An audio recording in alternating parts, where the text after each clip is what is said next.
And welcome back to the channel, everybody. I appreciate all the love y'all been giving me on my last video about being a black expat in Thailand. And I figured I'd follow it up with my time being a black expat in Vietnam. For y'all that don't know, I was living in Vietnam for a year and a half during the COVID pandemic, and it was a crazy time, dog. Trust me when I tell you, you're gonna wanna stay tuned to hear these stories and see this footage. Hey, it's Kendrick's freedomofphotography.com's website I put together to share my crazy travel stories and adventures with you guys. And today we're going to be going over my time of living in Vietnam during the height of the pandemic, during the COVID-19 pandemic, and it was a crazy time.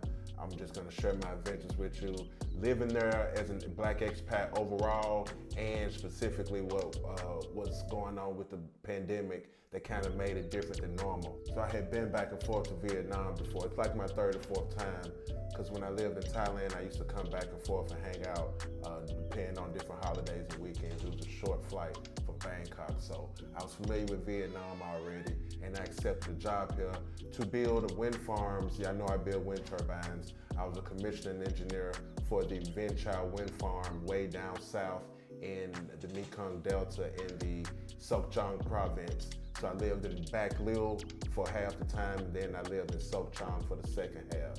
And basically, I just want to go through and share my time there and show y'all what I was going through. You can compare it and see if it's something that you may be interested in, or something that can help your decision if you wanted to move outside of the United States and live in a developing country, and this is something that you may find helpful. So before I did anything, before I could do anything, when I landed at the airport, they made me put on this crazy like blue suit, cover my face, cover my whole body. I had to stand in line for like 4 or 5 hours after I landed at the airport. It was one guy processing like 2 plane loads of people. It was a very long and stressful experience, but we made it through no problem. Got to the hotel late at night. They had to spray me down in like some type of chemicals. I hope I don't grow like a third leg or something out of my chest because of it, but they sprayed down my bag. Then I had to stay in this hotel, specialized hotel that my company had to put me up in before I could be transferred out into the general population. They followed me straight to the airport. I did not leave anybody's sight, and I had to stay in my room, and this is what my room looked like. So I kind of did a walkthrough in my room. I'm gonna let y'all look at this video and explaining what my quarantine like the different days. It started out over the course of 14 days, 1 day, 3 days, 5 days, 1 week, week and a half, and the last day I had finally able to leave. But check out this footage. Back in Ho Chi Minh City, these folks done woke me up to take a COVID test, sticking all type of stuff down my nose and my throat. Brought me this breakfast. Let's see what we got. First off, we got, I'm gonna go with cornflakes, I guess. Yeah, I'm gonna pass on that. Here we got some, it's something, but it's cold. It smells like coffee, but it looks like tea. That looks gross. I'm not drinking that. Pass. Milk, warm gelatinous milk for my cornflakes. Again, I'm a pass on that. The mandarins right here, the nectarines, I'm probably gonna rock with them. We're gonna keep them, set them to the side. We're gonna keep them. Y'all see the Ghirardelli's chocolates. That's me, I bought that from the duty free. Guess it's the protein pack. Ham, bacon, hot dogs, and the egg. Probably gonna pass on that too. Toast with strawberry jam. I'm good. And a salad for breakfast now. For breakfast. No dressing, just straight salad. Y'all say it with me. I'm gonna pass on that. So here we are in the room. These folks straight up got an alarm on the door. So I would open the door and show y'all alarm goes off, but I don't want the Vietnamese military coming up here and slamming me up against the wall.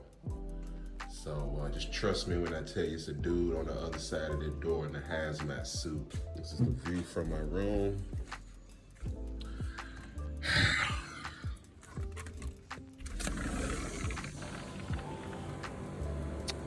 Yep, this is it. So,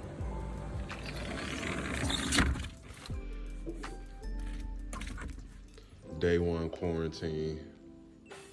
Not allowed to leave the room, not allowed to leave the property, not allowed to do anything. Them folks gave me booties, so I had to wear this whole suit, y'all. Like, it's crazy. Like a whole full hazmat suit. I mean, the booties, they got it on my loafers. So I'm stuck here.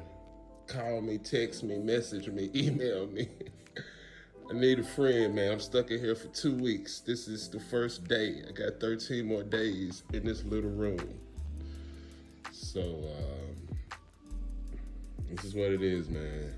Quarantine, Ho Chi Minh City.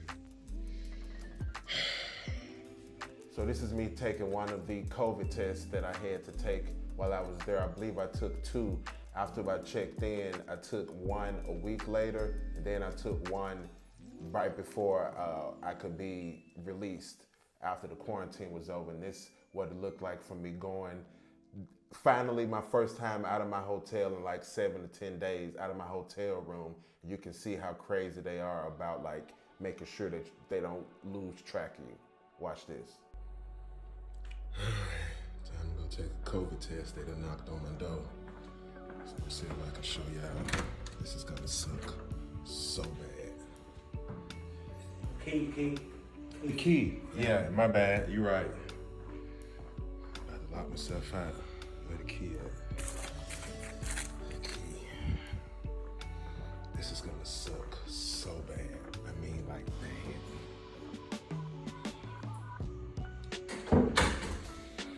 Alright, see how he wiped down with the spray. Do all of this. 3. Green. G. Gotcha. They gonna be mad I took the stairs. Okay. This is gonna suck. You see how they got me down here.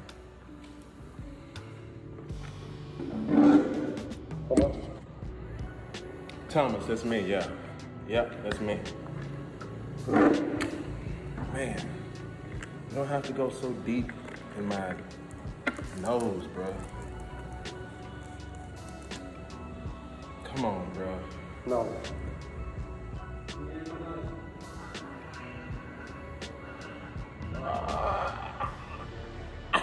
Okay.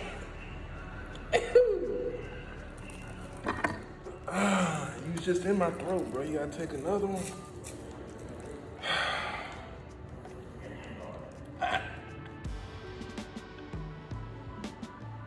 Okay. Finish. Woo. Peace.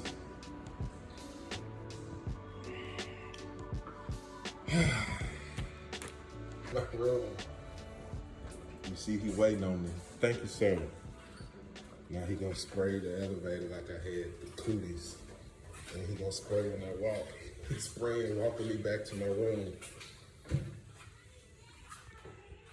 I got the key, bro. All right, thank you. Now I'm back in my dungeon. So when I was finally free and I could leave in the hotel and be in the general population, I had to drive 6 hours down from Saigon. So I flew from the United States into Ho Chi Minh City. That's where I quarantined for 2 weeks. And I could drive 6 hours down south to Bac Lieu province. They had a driver for me. I personally didn't have to drive. So they had a driver for me. It took like 6 hours. It felt like forever. Through the middle of the night, we finally got there to the hotel. And this is where I would be working and staying for the next couple of months until this build this wind farm. So I was living in the Tran Van Hotel. It was probably like $700 a month. Everybody at work used to tease me about it being like the rich man hotel. It was probably one of the nicest hotels in Backlund City, but this is one of the back areas in the hotel where they let me set up my hot plate in my kitchen area. I had this two-top burner here. I had the oven. I had my dishes. I had my prep area. So I turned this into a little kitchen, and they used to come back here and watch me cook almost every day, because I don't know, I guess they wasn't used to me cooking. They weren't used to seeing somebody cook different types of foods, but it was a little show every time I cooked dinner. All the hotel staff were just sitting around and watching. So the food, what did I eat when I was down there? I know everybody think Vietnamese people eat a lot of crazy foods, and they do. They eat a lot of the stuff that they're stereotypically known for eating. But they also eat normal stuff that we eat in the West that's not so crazy. But I used to go to the market next to my hotel. Even during the lockdown periods, I could go next door to the market on my bicycle, and I would get all of my fresh fruits and vegetables. I could get all my seafood, my fish, my shrimp. This was right on the coast, right in the Mekong Delta, so you had the river and you had the ocean where they would get fresh seafood. So that was in plenty abundance, super cheap. I think I used to get like 3 kilograms, like maybe a kilogram of shrimp for less than $3, like fresh, not frozen, big shrimp that they would probably be $10 a pound here. I would get like a kilogram, like 2 pounds for like less than $3 there.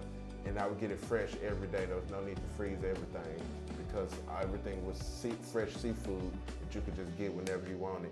Fruits, vegetables, all type of spices and seasonings. It was incredibly cheap. I probably spent, no joking, probably $100 a month, max. Maybe like $60 a month on food just from this little market, because it was so cheap and inexpensive and easily accessible, and they brought it out every day, rain or shine, they would be out there. I also would go to supermarkets.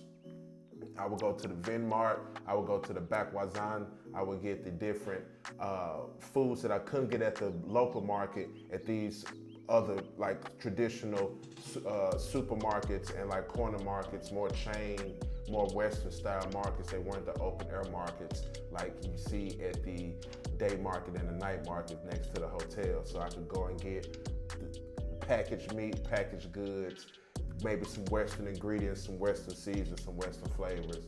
I could get all of those here, still very cheap than they would be outside of Vietnam, but it was a good place to go. It was a good sized city, so I had a lot of selection of different food and flavors of the local surroundings that I could mix with to kind of do my own little thing. It was a real good time to cook dinner every night.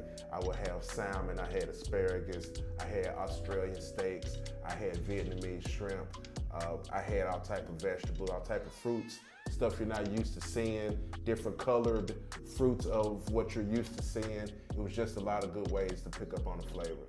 So as far as transportation, I had a driver that would come around every morning and pick me up from the hotel, take me to work, take me around site, anything I had to look at, any inspections, any type of thing I had to go take pictures of or do whatever in the field from the office. He would drive me around, drive me back to my hotel for lunch. Lunch would be like 2 hours. So from 11:30 to 1:30, if you stayed in the office, it was lights out, feet up, laptops closed, you straight up going to sleep. Some people would pull out a little cot, a little bed, and like straight up go to sleep like a little Asian siesta. Like they would put their feet up and have a pillow and a blanket and turn off the lights and go to sleep for 2 hours. And then at about 1:30, 2 o'clock, they would wake back up and get back to work. During this time, I would just go back to the hotel, just hang out, do my own thing, cook some lunch. The lady at the hotel, this is the hotel owner, she would always be cooking something.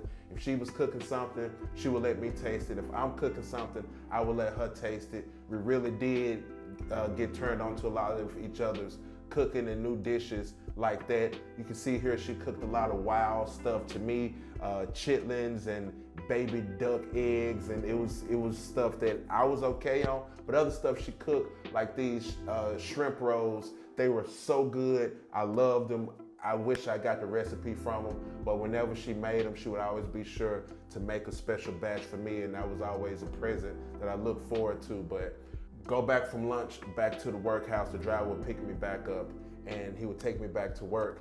And after that, I would come back to the hotel. If I wanted to go around outside of work, I had my bicycle to get around Bac Lieu and Sok Chang, as I just wanted to, you know, within a couple kilometers around the hotel, go to coffee shops, go to the market, go to the grocery store, go meet up with somebody, just hanging out, get my exercise. I would take a bicycle. If I wanted to go a little bit farther, I would have to have a motorbike. The lady at the hotel let me use her motorbike. It was probably, I don't know, $3 for the whole day, and maybe another $3 to fill it up. I would bring it back full, which cost me like $3, and she would be so happy because I would, no matter how much I use it, I would always fill it up. So it's just good that it's like that, because it's so inexpensive to live out there that you can do little stuff like that that goes a long way, where it's no big deal to you. I've also got some comments about people asking, what's the work environment like? Do you have to speak Vietnamese to work in a Vietnamese project and in a Vietnamese office where everybody speaks Vietnamese? No, you do not. It helps, but it is not a necessity. Matter of fact, a lot of people there don't speak Vietnamese because they're from different parts of the world. So I was an American, you had other Asians from the Philippines, from Thailand, from China, and we all spoke English. Everybody spoke English. The language of the project was English. All the documents, all the official documents would be in English. Everybody in the office spoke English, even if the Chinese and the Philippines and the Thai and the Vietnamese was all in the same meeting, they would still speak English because it was a language that everybody understood. So as long as you speak English, you write English, you speak English, you'll be fine. Don't worry about speaking Vietnamese. That helps outside of work, when you're going to the markets and when you're going to the coffee shops and to the bars and to the hangout places, and you're just talking to people. Speaking Vietnamese is a better experience there than it is in the work office. You don't really need it that much, or at all. You can just speak English. But as in Thailand, it makes it much easier if you learn how to speak the local language, because the people are endeared to you more. If you know you're going to be there for a while, it's a way to kind of break through, let people know, hey, I'm really trying to learn and assimilate myself to be here, instead of just forcing everybody to understand the way that I speak, which is not very helpful when you're living somewhere for an extended amount of time. Just as with the video that I did about living as a black expat in Thailand, people want to know, what are the police like in Vietnam? And I can say this, there is a big difference that I noticed. The police do not bother you nearly as much in Vietnam as they do in Thailand. I will dare say I didn't get bothered once by the police outside of them coming to get my passport for all the foreigners. They didn't get it, they just checked all our passports. Everybody in the hotel, they made us like come down and wait in the lobby while they checked our visas and our border permits. We had to have these border permits to be near the ocean where we were building this project. So they had to make sure our papers weren't in line. If they wasn't in line, you could just, you know, grease the wheels a little bit, if you know what I mean. It was no big deal because they knew we was official. But anyway, the police in Vietnam were nothing like the police in Thailand. They did not bother me one bit at all. And to be honest, I was a little more, I'm not gonna say reckless, but I did things in Vietnam that I wouldn't do in Thailand. Like Vietnam is way more laid back and liberal. It's a communist country. So they're communist, loyal to China. It's right on the border with China. So even though I was way in the south, away from the border with China, I didn't go up to the border, to the Vietnamese-Chinese border until later on when I was photographing. I'll tell you about that later. But the police, they do not bother you at all. I almost don't see them. They do have roadblocks. Let's talk about the roadblocks. This is during COVID. They will have lockdowns where you weren't supposed to leave, or you only could leave a certain amount of times a day. They were kind of strict on that, and the people here, they don't question their government. So if the government says you can only go to the grocery store 2 times a week, they don't try to not do that. They really stick to that. And I I was going to the grocery store more than twice a week, and I'll tell you, these folks came to my hotel and was asking the hotel staff why was I going to buy so much food. Real talk, they came to the hotel and they asked the hotel staff. So my man's was working downstairs and he told me, like, the police came here asking us why we allow you to go to the grocery store so much. You're only supposed to go twice a week and you go like 3 or 4 times, and you just go whenever you want to. So they gave me this pass, this blue ticket. It was a food ticket. So when I come through the checkpoint, I showed them this to let them know, hey, I got a permission to go buy food. How crazy is that? You never see that in the States. I had to show the police that I am allowed to go and buy food at the grocery store. I could sneak over and go to the market next to my house, the day market, where the ladies out selling food and fruits and vegetables. I could go there without going through any checkpoints. But if I wanted to go to the Venmart, wanted to go to the Backwazan, if I wanted to go to any of like the indoor grocery stores, they had checkpoints set up along those way, and I had to go and like have an excuse of why I'm out buying so much food. Isn't that crazy? And what's even crazy, I never told them folks where I stayed. I never told the police where I stayed, so how did they know what hotel to come to ask why I was going out buying so much food? I don't know. They just knew it. They just knew where I stayed. They were psychics. They just knew where I stayed. I never told them. None of my company project never told them. They just knew where I stayed. Because I guess, I don't know, I stick out like a sore thumb, I guess. But anyway, the police are not as bad as they are in Vietnam, in Thailand. No policeman ever approached me. No policeman ever searched me like they did in Bangkok or in Thailand. No policeman ever tried to arrest me. Not that happened in Thailand either. It happened a little bit, but still don't let that cloud your judgment going to Thailand. But I'm just comparing Thailand to Vietnam, and the police in Vietnam are way more laid back. They're very more, if you're a fan of the herbage, that's way more tolerated in Vietnam than it is in Thailand, like way, way, way, way more. So I like to hierarchy the different countries in Southeast Asia like this. So Thailand is the most advanced in Southeast Asia, if you're talking like the little Asian block right there, in my opinion. So Thailand is like at the, not, I'm gonna say at the top, but they're like here, right? Vietnam is like 20 years behind Thailand. So if you go to Vietnam, it's like Thailand 20 years ago. Cambodia is like 20 years behind Vietnam. Laos is about 20 years behind Cambodia. And Myanmar is about 20 years behind Laos. So you know what? I'm gonna do a video about traveling through all of Southeast Asia and what it's like in each country.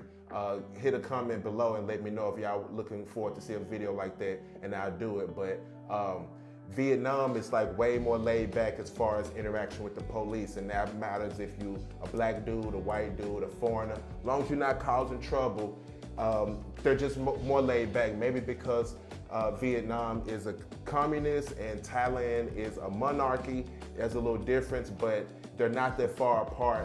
But they are far apart as far as culturally and as far as like the police being like overly aggressive. With sometimes they can get like that in Thailand, but not really. But in Vietnam, it's way laid back, like way laid back. The police are no problem. They never bother me. I never had to pay off a policeman in Vietnam, and I've paid off the policeman many times in Thailand, even though I've been kind of more semi-reckless, but in Vietnam.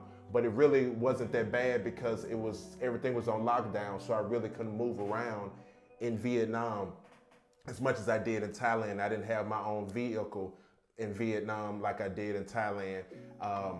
In Vietnam, it was a lockdown. Like they had curfews, you couldn't leave your province. So when we go to the province, we had to check in and with our phone called this Blue app, and you couldn't go to the province. Like you were stuck inside your province, so you couldn't go across province borders unless you had permission. We had to do it every day coming back and forth to work. It was a headache. So In Thailand, I was free to move around and go wherever I wanted to, no matter what. I had like 5 different trucks. I flipped and wrecked trucks in Thailand. I had accidents, it's fine. I would just get another truck. In Vietnam, I didn't have that luxury. I just had a bicycle and a moped from the hotel lady.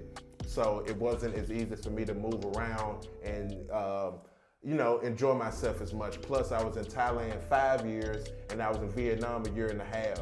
So there's a different amount of time as far as how long I could spend in the country.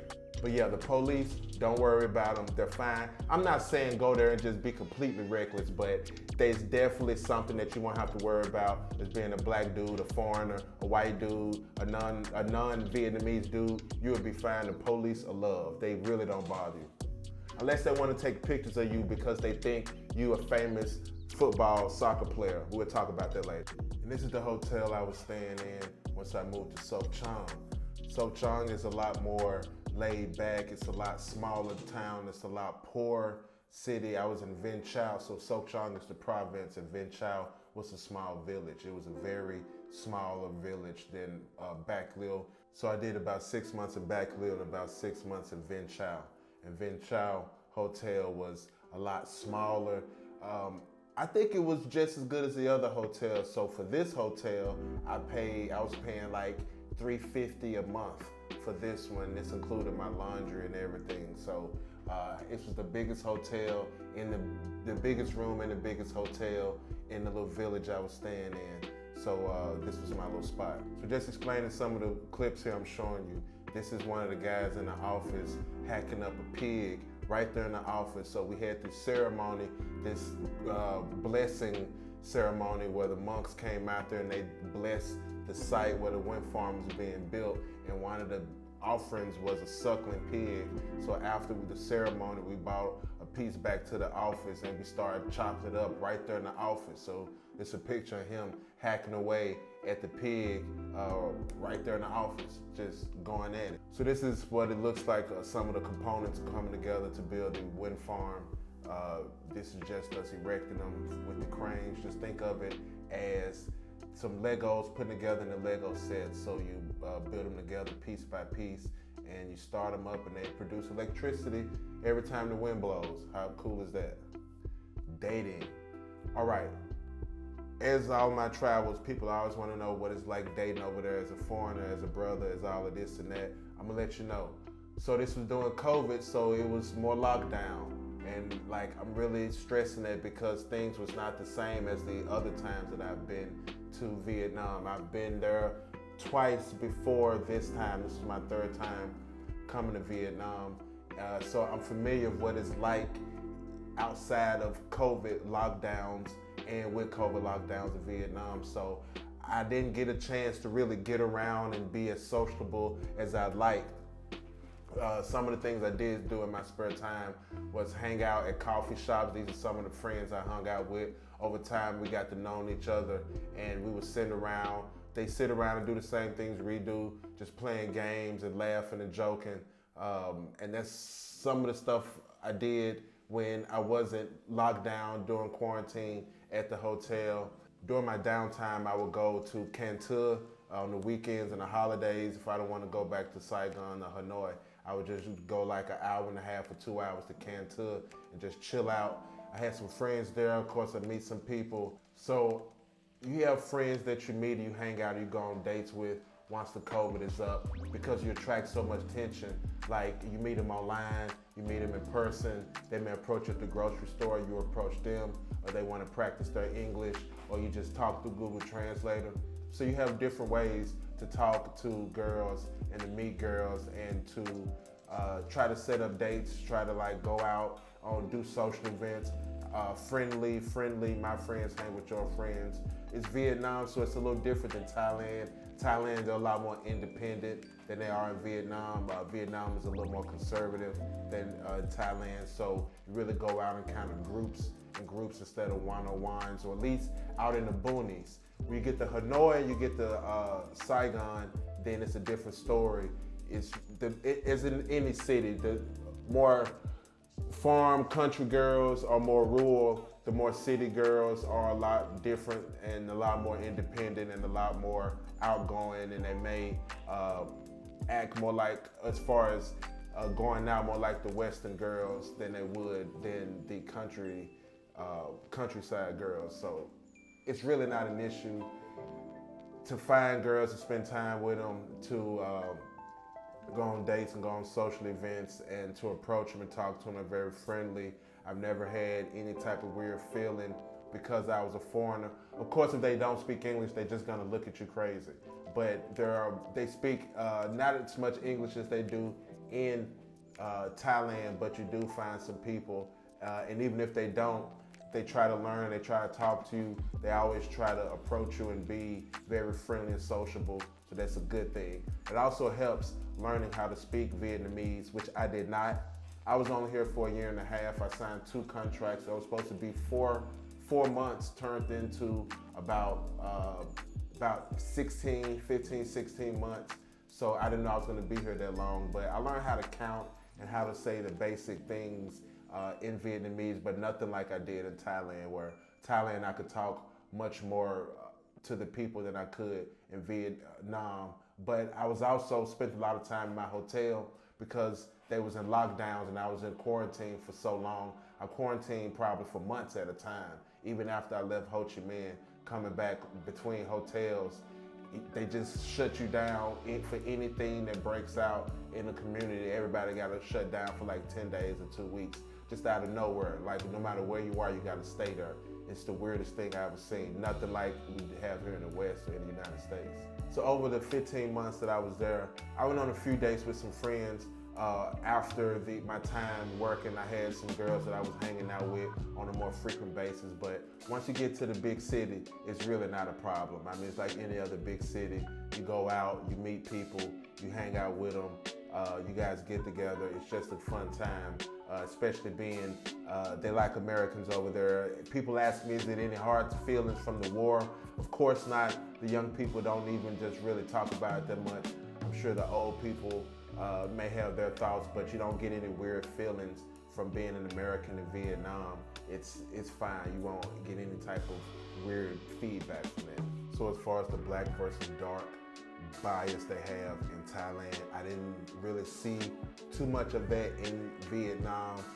Overall, I saw that there were more of the lighter skinned people than the dark skinned people. You don't see as many dark skinned people in Vietnam as you do in Thailand, but I also don't speak the language, so I can't talk to people in Vietnam like I could in Thailand. So I can't really do a full one-to-one comparison, but I didn't really get the feeling that they had the black versus dark bias like they do in Thailand. I did meet one chick.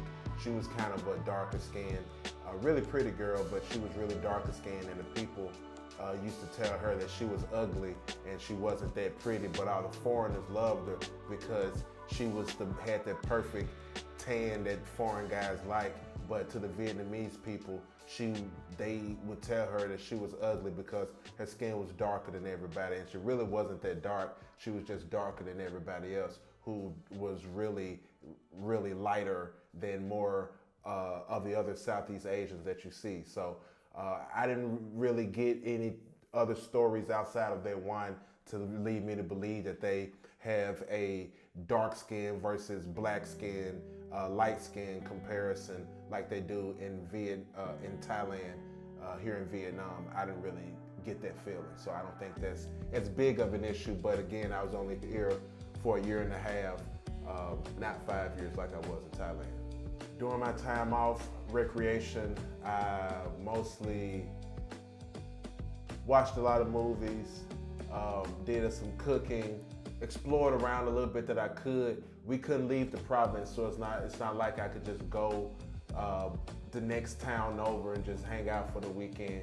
We was locked down to the province, and they had border patrols and border guards and military and police checkpoints at the borders between the provinces, so you was not getting through there at all. You had to have an app on your phone that tracked your movements as far as in between the provinces, and you had to scan the QR code every time that you could go between provinces. So during downtime, went to the coffee shop, hung out with your friends, hung out with people from work, did a lot of exercising, worked on the website, worked on some photography, worked on the footage that I had, trying to get it edited for the website. You know, I do the investments, so I did some trading, Bitcoins, did some tokens and some altcoins, and got into the markets and made sure my finances right, everything. It was just something to do while you just sit in a hotel. You couldn't really go anywhere. Watched a lot of Netflix, a lot of videos. It wasn't as freeful, for the most part, as it was when I was in Thailand. Like, I had a lot more freedom in Thailand, but it was a different time. During the pandemic, like, they don't question the government. They very much listen to the government. The government say lockdown again. There is absolutely zero pushback at all. They just stay there and take it. There is no suing the government to keep your gym open or to keep your restaurant open. It was just not happening. Some places, the military was bringing food around to everybody. Like, they had barbed wire and fences set up around neighborhoods so people could leave, and the military was bringing you food. Luckily, it wasn't like that as bad where I was staying, but they were still kind of strict, more strict than they were the first couple years that I came to Vietnam. Every morning on the way to work, I would go over to this lady, I would stop by and get a coconut juice, fresh squeeze, well, you can't squeeze it, but freshly cracked coconut juice straight out the coconut into the cup. It would be so good in the morning, a lot of potassium, a lot of good electrolytes in there just to get the day going. It might have cost me about 30 cents, 30 or 40 cents. In America, it would have been $4.99 or something. So one of the other advantages of living in a small town in southern Vietnam, you can get fresh coconut water for pennies. To me, at the time, I didn't really see that many good street food options. It was after I stopped working and I started touring around photographing, I really did get to explore and see what the food of Vietnam was, and I wish I had known at the time, but they had a lot of street food. I had banh mi's, they had a lot of soups, had a lot of duck, a lot of pork. This lady is making a banh mi for me. This was like late at night when I just drove back from Ho Chi Minh City. Luckily, she was the only thing still open. I ate it. It was full of bones. It was like a bone sandwich. And it wasn't enjoyable at all, but I picked through and got enough meat to get me through the night till something else opened up in the morning. The bigger picture, living in Vietnam was a wonderful time. It was one of the best decisions that I made, even going over there during COVID, during the coronavirus, during the lockdowns, during the pandemic. It's a crazy time, but I made it, and I'm back. Right now I'm living in Boston. I'm gonna be in Boston for about the next year, and then who knows, I'm gonna be going on some other travels. May go to the Philippines, may do Uzbekistan. I'm still in negotiations. I hope you guys have found some type of help into this video that I'm doing if you're thinking about moving to Vietnam. It's a beautiful country. The photography was amazing. I also spent some time island hopping down through Phu Quoc and up north near the Chinese border. I was literally on the fence with China. The police, border patrol came and ran us away. They ran us away from 3 different spots. Some crazy dude tried to attack us up north on the border while we was trying to eat dinner. We saw incredible sights, incredible landscapes and rivers and streams and waterfalls and mountains and rice terraces. And I'm explaining it to you in another video, but I hope you like, share, and subscribe to this video and to the channel to see more travel content about traveling through Southeast Asia and being a Black expat in Vietnam. Peace.